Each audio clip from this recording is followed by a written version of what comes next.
Hi there everybody, welcome back to my channel, Boomy Reactions. For those of you who are new, I'm Boomy. Hello, thank you for watching. And for everyone else, welcome back my lovelies. Now today, guys, oh my gosh, 20,000 subs. Woo! Oh my gosh, I can't believe it. Thank you so much for all your support, guys. It's crazy. I didn't think that I would ever get to this point. So, oh my gosh, thank you. And in celebration, today I'm going to be making a sweet potato pie. So I'm going to be following Kent Rawlins' recipe, as always. So come and check out what I'm going to be doing today, guys. Let's make a start on making the pastry. So come and check out. Come on. Right. Okay, guys, let's get started. So as you can see in the mixing bowl here, I have already weighed myself out about 300 grams of plain flour, which in Kent's recipe is about 2.5 cups. So there is our plain flour, a tablespoon of cinnamon, and a very stingy tablespoon of cloves, of ground cloves. And I'll tell you for why. Because I'm not overly keen on cloves, so I'm trying to stay as true to the recipe as possible, but I have admittedly been a little bit stingy with those cloves and been very generous with the cinnamon because I love cinnamon. I've also put in there like a pinch of salt. I don't think that's in Kent's recipe, but normally I would put a little teeny weeny bit of salt in my pastry. So there we are. I'm going to add these to the flour and give them a mix in. Just make sure they're well mixed in, all incorporated together. I have measured myself out 225 grams of butter. So this is nearly a pack of butter in the UK. So here we go. And I'm just going to cut these into cubes, which will make it slightly easier. So I'm going to take my fork and I'm going to work it into the flour. I think this would be a little bit easier with one of the pastry cutters that Kent uses, but he says it's okay to do this with a fork, so here we go. And the butter is chilled.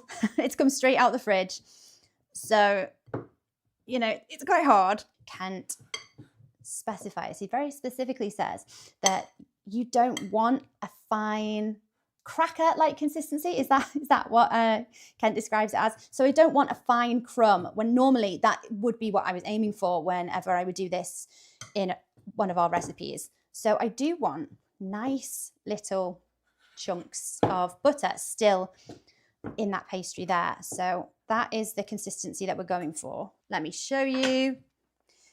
We've still got some nice chunks of butter in there. They're not too big, you know. So I think we're there, we're ready. So the next step is we've got some ice cold water that I've just got from the fridge. It's about half a cup of water in here, and I'm going to add it gradually until it starts to come together into like a smooth dough. So I might not need all of it. There's nice colour on this pastry from the cloves and the cinnamon. And we can still see it's beautifully speckled with that butter there. Can you see this, guys? See those flakes of butter that are still in there? Beautiful. Right, we're nearly there. Nearly all lovely and bind together. And I don't want to overwork the dough, so I'm going to be very careful to not do that. I can still see some slight flecks of butter in here. The pastry is all binded together. And again, I don't want to run the risk of overworking it, so I think that is done. I'm just going to grab my rolling pin. Righty-ho, okay. Now, when Kent made this pastry crust, he rolled it over the rolling pin and popped it in the ice box. So I'm going to be popping it in the fridge. You know, it can't be too tacky because then it's just going to stick to itself. It's going to stick to the rolling pin. Ooh, some nice marbling in there from the butter. Not too much, but it's there. So make sure it's nicely floured. It is a lovely, lovely dough. That might sound like a bizarre thing to keep saying, but it's so manageable. It's so soft, and it does what you're telling it to. It behaves. It's a lovely, lovely dough. And how thin did Kent say that this needed to be again? Was it the width of Duke's ear? The width of a dog's ear. Okay, I'm going to have to, without getting bento in here, I'm going to have to use a little bit of imagination, use my better judgment. Oh, it's actually wider than my rolling pin. So I don't know if you can see this here, guys. I'd say that's the width of a dog's ear. So a pastry that isn't overly rolled is a happy pastry in the majority of recipes. Pastry crust, done, rolled out. I'm going to pop it in the fridge. So now it's going to sit in the fridge for about 2 hours, Ken says. I really should cover this. I think I might cling film it or saran wrap it and then pop it in the fridge for these 2 hours. And I will see you in 2 hours when hopefully this pastry is nice and rested and ready to go in the skillet. So see you in a bit, guys. Okay, guys, 2 hours has passed. So I have pre-peeled some sweet potatoes here. So Kent says 3 sweet potatoes, but these are particularly small sweet potatoes. So I've got 6 small ones. I think that's around like 600 grams. So I'm assuming the average sweet potato is about maybe 200 grams. So I've got 6 here. Anyway, so they are peeled. I am going to chop these up and then I'm going to put them in my boiling pan over there. I know I've asked this before, guys, but could you bake the sweet potatoes? Like normally when I'm preparing sweet potatoes, I would bake them because they're relatively straightforward to just kind of chuck in the oven and they don't need much babying. They don't need any looking after. And, you know, I don't know, they're really easy. So is that something I definitely shouldn't do? Is there a reason why we boil these potatoes? Just out of curiosity. Right, okay, guys, so I'm going to pop these in the pan. Okay, let them get boiling for about, I think I want them boiling for about 10 minutes or until they're fork tender. So I'll try those in about 10 minutes. It's boiling on a medium to high heat, just as you would boil potatoes, I guess. So yes, while they are boiling, I'm going to get my pastry out of the fridge. Okay, everybody, here is my rested pastry. It's been in the fridge for 2 hours. Have a look. Let's see, it's nicely rolled. You can see a few little specks of butter in there. Nothing too major, no massive pieces. It's got these like gorgeous little specks from all of the spices, and it smells heavenly. So there we are. There is my pastry. But before I roll out the pastry, I need to melt a stick of butter in a skillet. Look at this cute little fella over here, this little skillet. So here we are. Here's the butter melting away. I'm going to brown that off. So we're going to cook it until it has that lovely, nutty kind of fragrance about it. And then we're going to pour the majority, half to kind of the majority of this into the skillet. I'm going to bake the sweet potato pie in. And we're going to reserve some back because some of this browned butter is going to go into the sweet potato mix.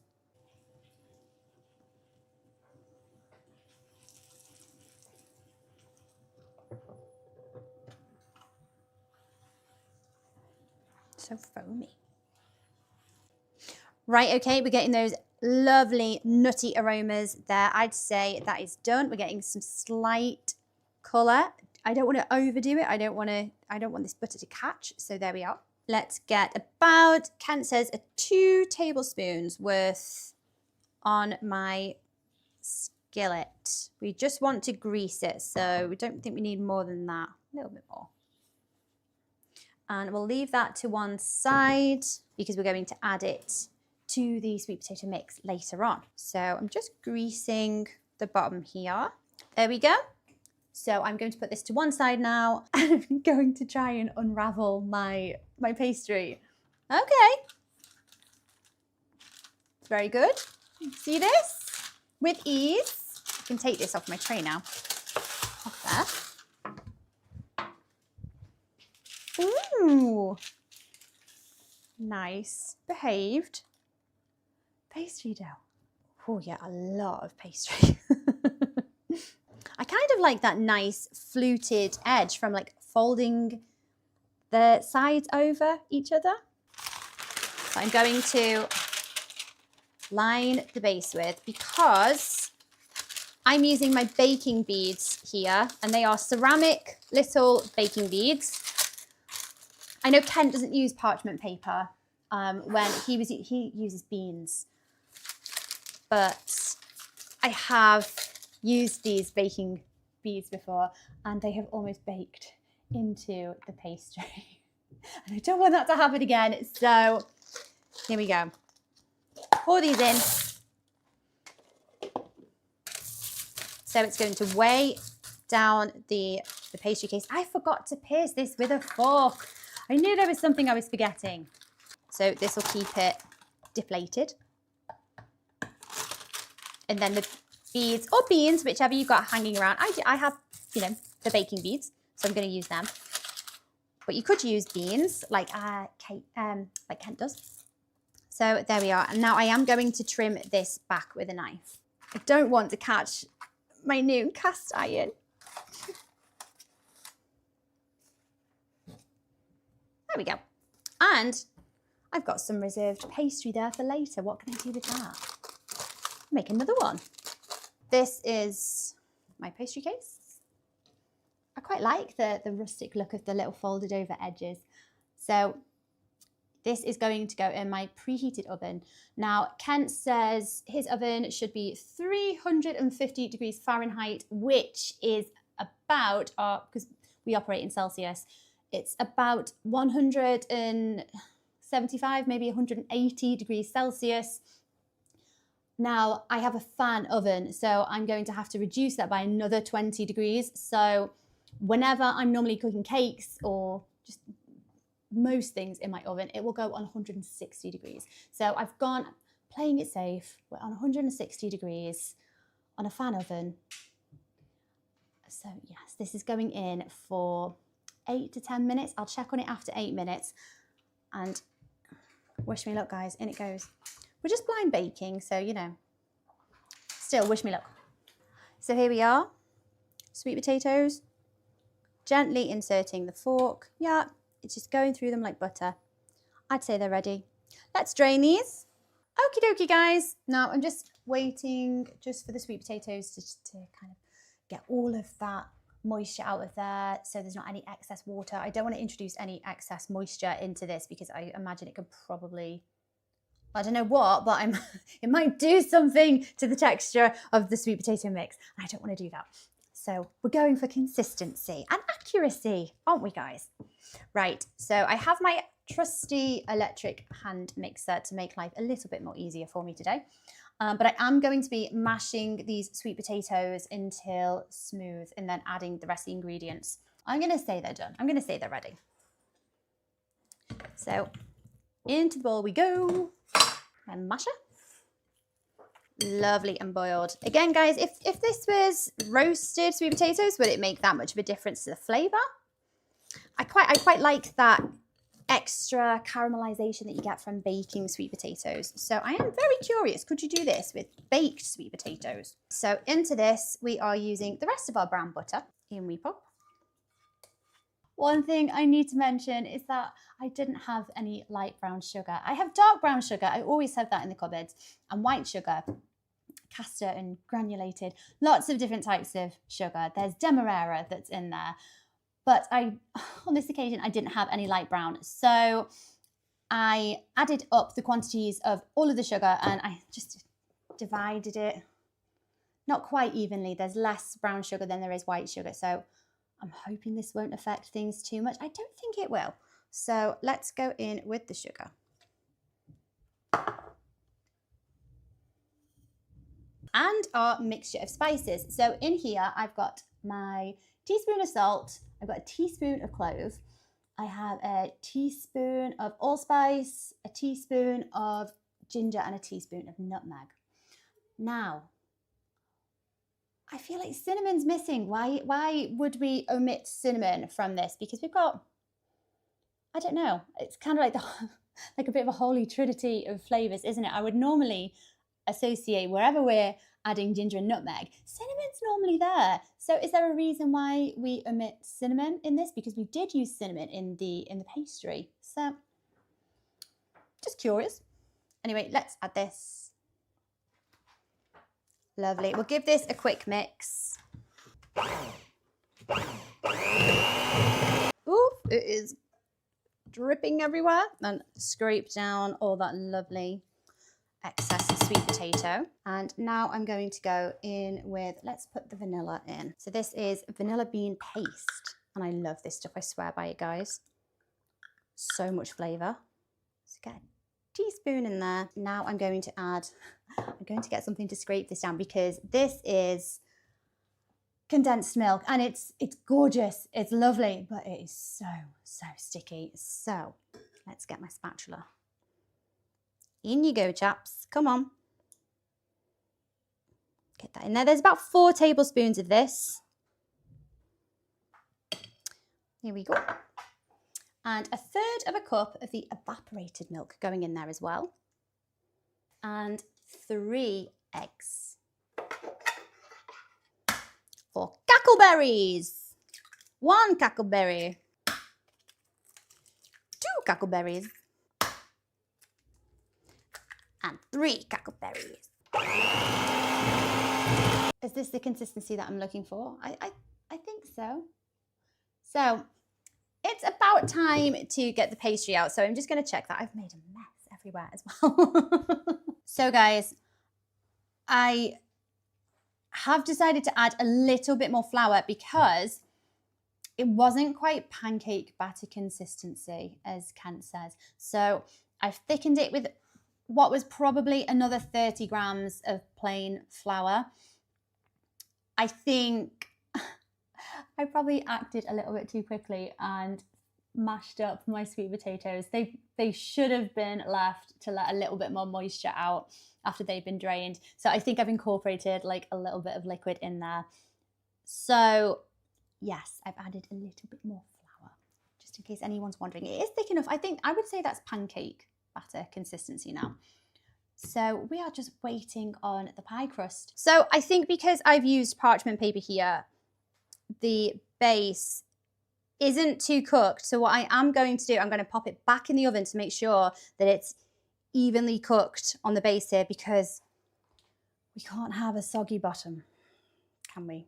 So I've put it has returned to the oven, everybody. I've put it back in. I don't feel like it was fully cooked. I feel like it was still a little bit raw on the base, on the bottom, once I took the baking beads off.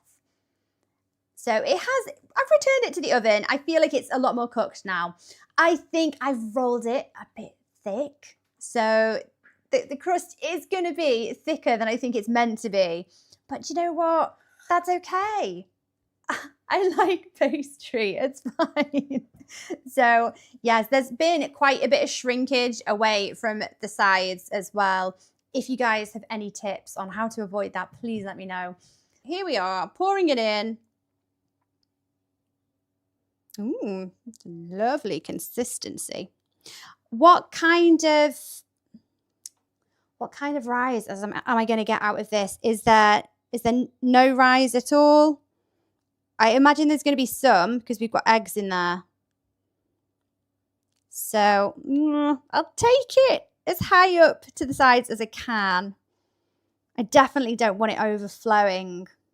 There we are. I'm quite comfortable with that. So here we are. Here is our sweet potato pie ready to go into the oven. It's a thing of beauty. It's looking very nice. It's very rustic with the that lovely crust up the side of the skillet. So this is ready to go in. It is looking, I would say that's looking like Kent's sweet potato pie at this point before it goes into the oven. It's a little bit darker in colour than a lot of sweet potato pies I've seen images of, but I think that might be, maybe we've just got a different ratio of brown sugar to white sugar, which makes sense, obviously. So anyway, guys, I do an awful lot of talking, as you know. Let's pop it in the oven. So this is going to go in the oven for about 25 to 30 minutes. I'm probably going to say it's going to need the 30 minutes because of my very thick pastry crust there. But I'm going to check it after 25 anyway. So I will let you know. In it goes. May the baking gods be with me. Wish me luck, guys.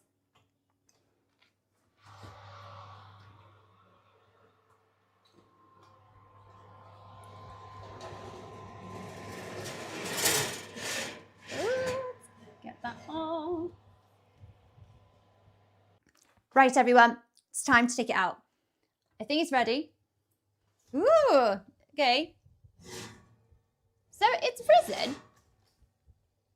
Give me that bird in my hand. There we go. Ooh, okay. What do you think, guys?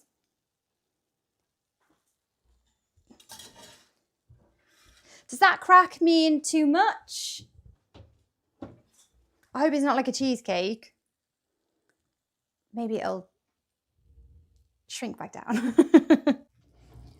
Okay, so let's do some troubleshooting. I've got a big crack here and it's in like a kind of dome, which is more over to the left-hand side here.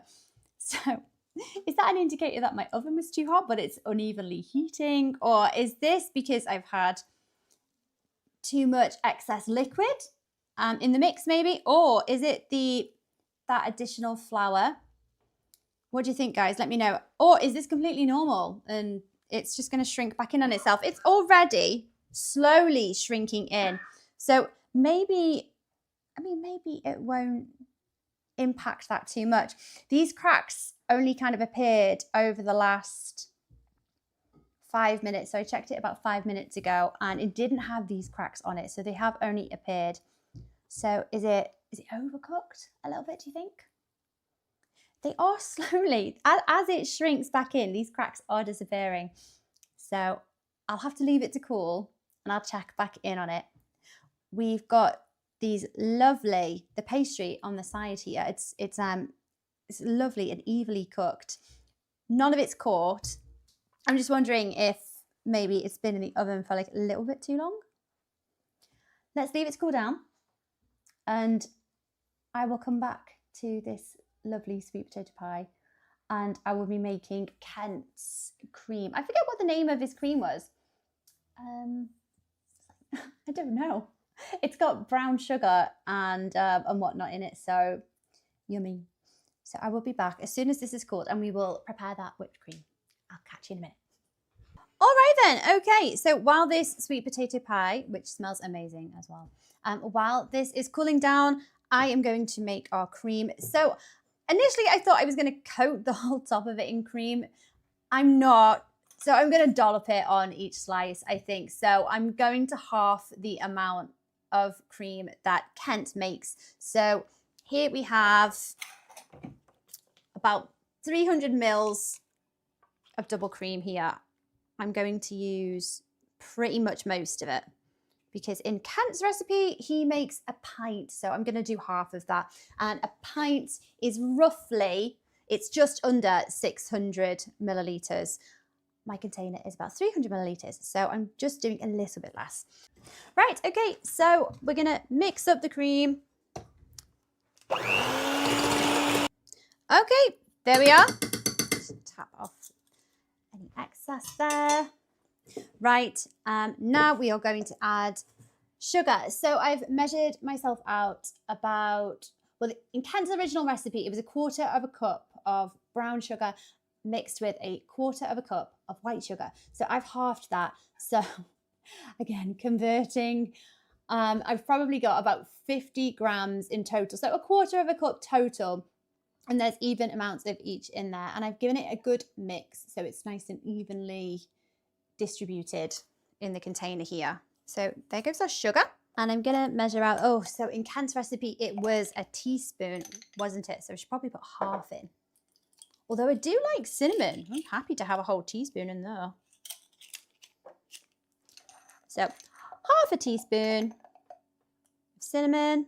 And again, I'm going to be very, very stingy with my measurement of cloves. So the recipe does call for a tablespoon of cloves. It's not my favorite. I like it, but I like it in moderation. So I'm going to put a small bit in there.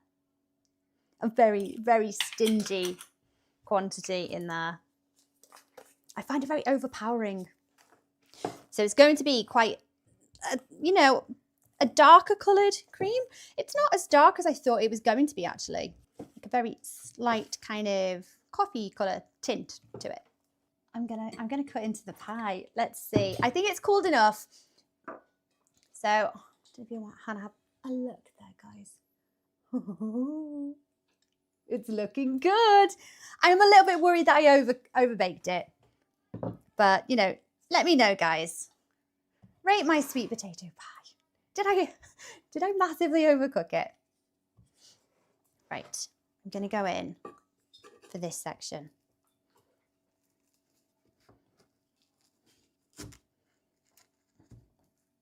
The pie crust is lovely and crispy.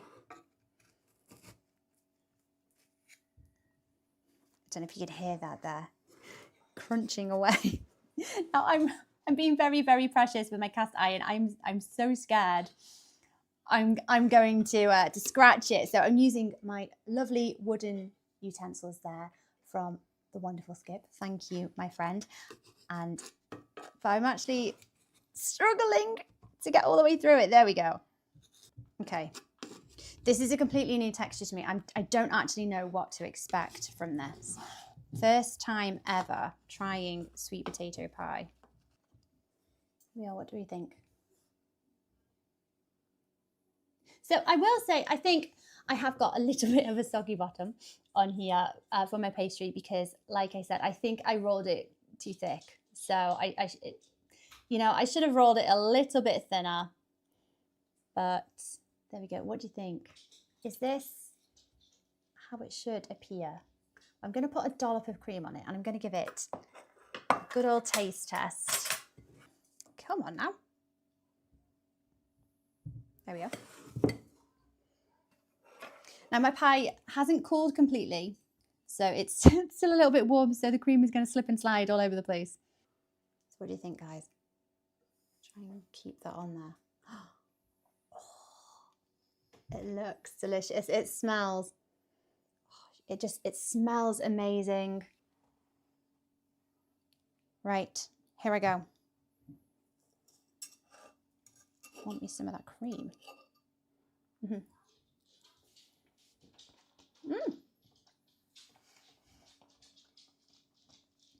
Oh my gosh.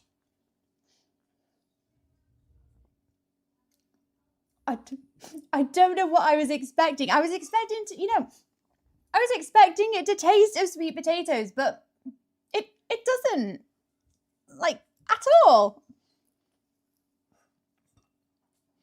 I don't think, if I tasted this, not knowing what it was, and someone told me that was made mainly with sweet potatoes, I don't think I'd believe them. I'm going to try some without the cream.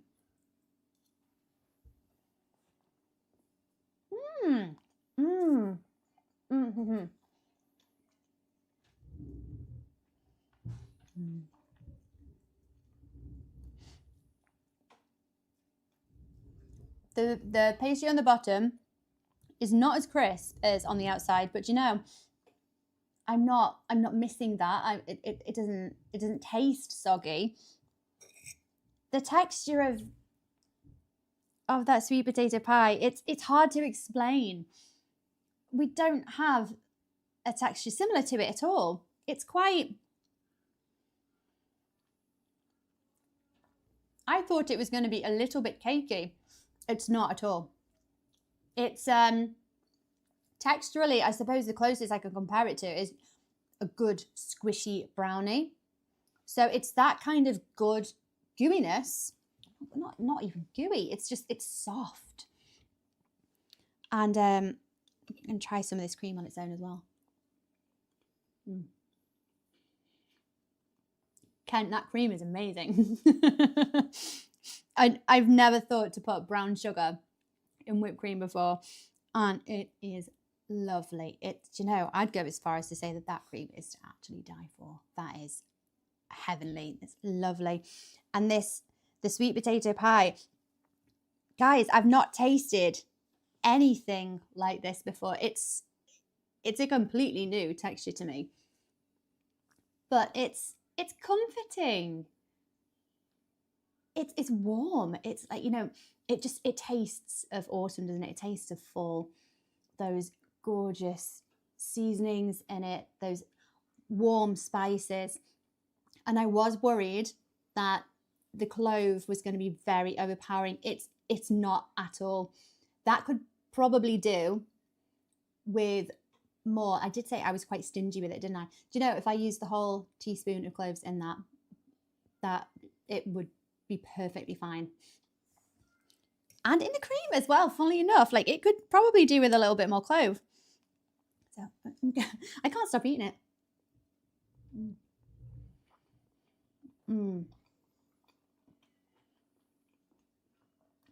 Do you eat this once it's completely cooled and you eat it cold? Or do you like it warm?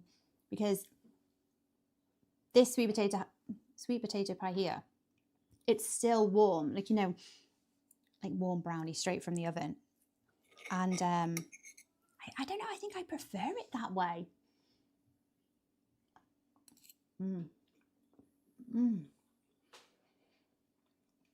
It's so soft.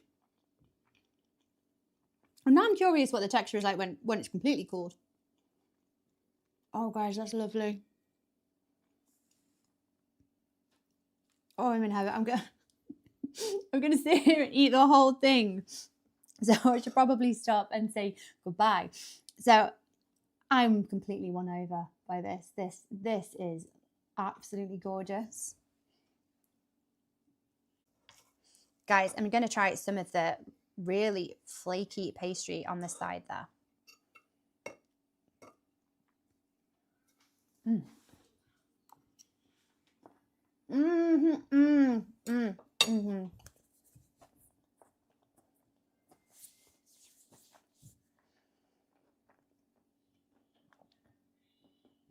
Oh my gosh. That flaky pie crust is absolutely amazing. I did think maybe I would miss the sugar that I would normally incorporate into like a sweet pastry case. But funnily enough, I'm not. Like, there's no sugar in that at all. But I'm not craving it. You get so much sweetness from the filling itself. Oh, it's just how flaky it is. And the cinnamon in it. And again, the cloves. This has actually converted me to cloves. I like it a lot more than I thought I would. There's just nothing similar in the UK. You can't describe this to a British person without them trying it.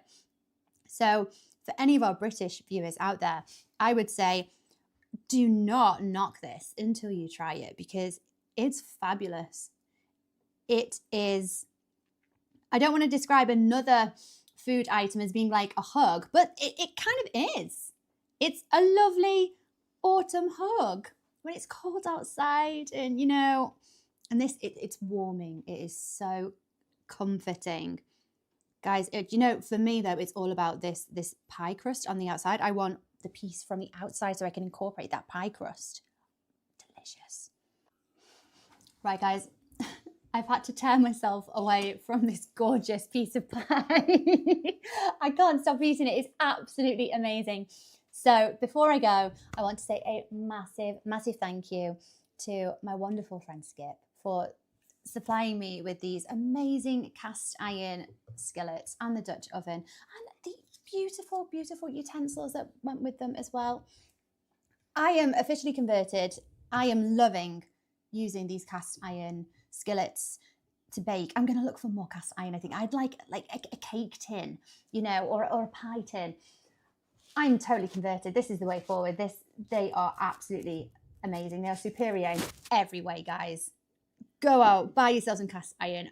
They are absolutely amazing. So thank you once again, Skip. Thank you so much. Thank you. And again, a massive thank you to all of you who watch this channel, for all of your support, for all of the likes, for all of the comments, taking the time to comment. Thank you so, so much. I'm so unbelievably grateful for all of you. Thank you.